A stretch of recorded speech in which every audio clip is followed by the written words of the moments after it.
Casting is a key ingredient in the secret sauce of great filmmaking. In the best cases, a certain performer filling a certain character's shoes can turn a part into a franchise-leading phenomenon. But the real magic is in synergy, when several actors click. There's no X-Files without David Duchovny and Gillian Anderson. And what would the original Star Wars movies have been without Mark Hamill, Carrie Fisher, and Harrison Ford together? But sometimes an actor's gotta go. It's awful for the would-be star who watches the role end up becoming part of a massive hit while their replacement reaps the rewards, and it's just as bad for the actors who willfully walk away from the role of a lifetime, never to be heard from again.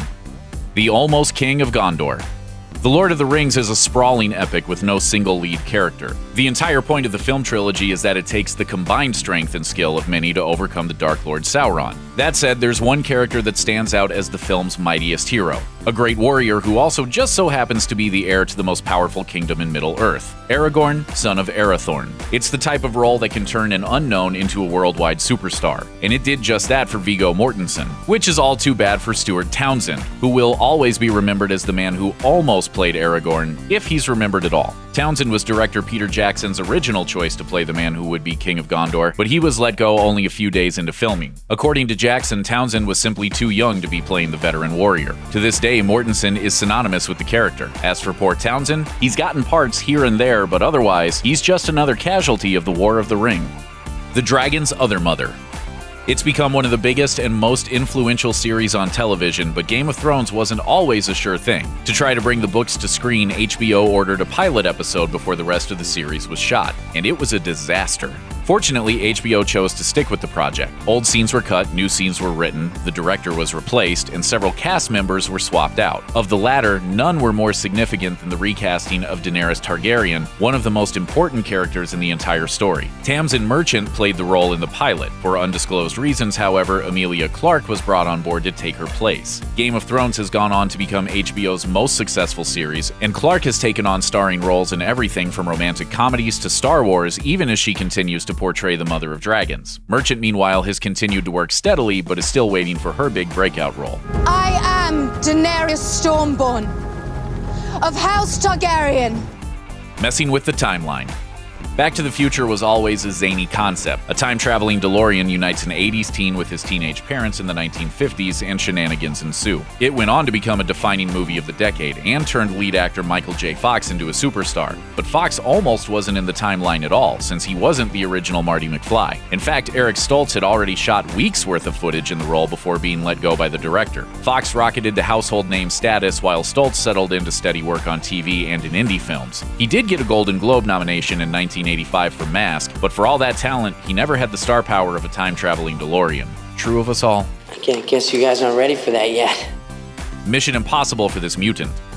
X-Men launched the modern wave of superhero movies when it was released in 2000, and while there are quite a few of the titular heroes represented in that first movie, none was more popular and more enduring than Wolverine. The cigar-chomping Canadian has always been a comic book favorite, so it was absolutely essential that the character be cast with the right actor. That's why the filmmakers went with Dougray Scott. The Scottish actor was an unknown at the time, but since the whole X-Men film was being cast with relative newcomers, he seemed like a great choice to bring the gruff living weapon with the adamantium skeleton to life. The only problem was the film that got him attention in the first place, Mission Impossible 2. The film reportedly ran over schedule, forcing Scott to stay behind on that project. Hugh Jackman was cast instead, the start of what would be a long and successful career in and out of superhero movies. Scott, meanwhile, has never achieved the same level of fame. What a couple of claws might have done for him, we'll never know. It's still part of my past. It never really, I never think about it, to be honest with you. Blown away by Arnold. When James Cameron set out to write and direct the first Terminator film, he was a nobody. His biggest directorial effort up to that time was Piranha 2, a movie he was fired from which featured actor Lance Henriksen. Cameron liked Henriksen and envisioned him as the titular cyborg for Terminator, but then along came an Austrian bodybuilder named Arnold Schwarzenegger, who'd just come off playing the lead character in Conan the Barbarian. With his sheer physical presence, he was the obvious choice to play the Terminator. In every way, the Terminator was Schwarzenegger's movie, and it vaulted him into the upper echelon of the decade's action stars. Henriksen, meanwhile, has stayed busy over the years, albeit in the types of character actor roles that don't spawn catchphrases or multi-million-dollar sequels. I'll be back. A Tarantino twist in casting.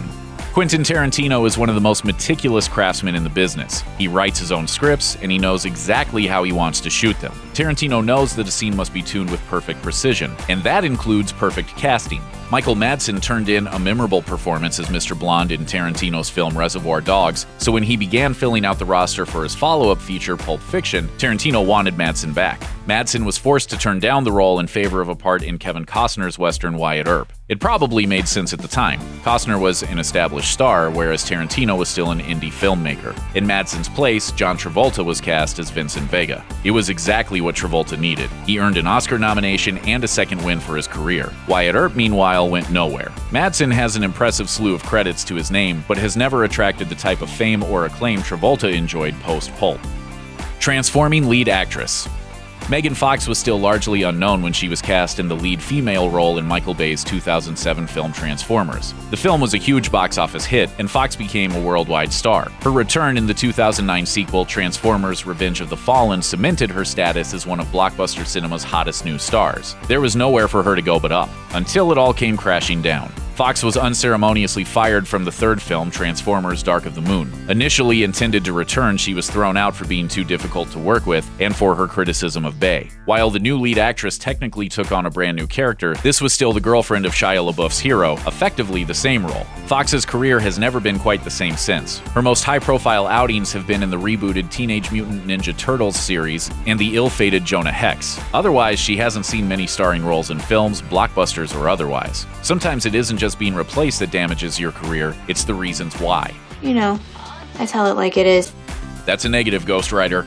Matthew Modine's movie career was just heating up in the early 1980s. He seemed like a great candidate to star in a new patriotic action film titled Top Gun, but Modine chose to walk away from the offer since he was uncomfortable with what he felt was an unabashedly pro-military film. Instead, the job went to Tom Cruise, who used his performance as Maverick to help launch one of the most successful movie careers in history. Cruise became one of the industry's biggest stars, and Top Gun was the turning point, the movie that changed his life forever. Modine hasn't had the same luck. He's carved out an impressive career in his own right, turning in acclaimed performances in a long list of projects that includes Full Metal Jacket and the hit Netflix series Stranger Things, but he's kept a much lower profile than he might have if he'd taken that fateful role. He refused Top Gun out of principle, but it didn't come without cost. What a very Maverick thing to do. Thanks for watching. Click the looper icon to subscribe to our YouTube channel, plus check out all this cool stuff we know you'll love too.